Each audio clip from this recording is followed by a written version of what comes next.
Welcome to Penrose Learning, where we make understanding easy. In this video, I will explain how to make waffles more crispy. To achieve truly crispy waffles, start by incorporating a small amount of cornstarch or rice flour into your batter. This simple addition significantly enhances the texture. Also, separating your egg whites and whipping them until they form stiff peaks before gently folding them into the batter creates a lighter, airier waffle that crisps up beautifully.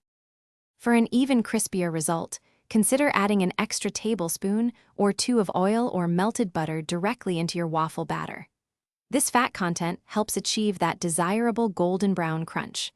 Remember, resist the urge to overmix your batter. A few small lumps are actually beneficial for texture.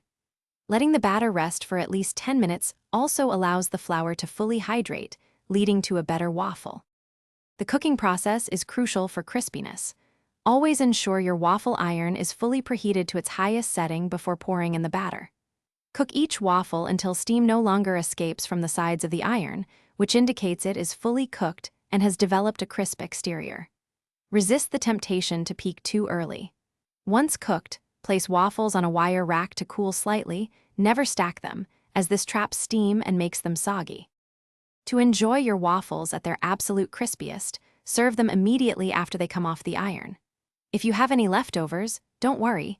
You can easily revive their crispness by reheating them in a toaster or a hot oven for a few minutes. This method works much better than a microwave.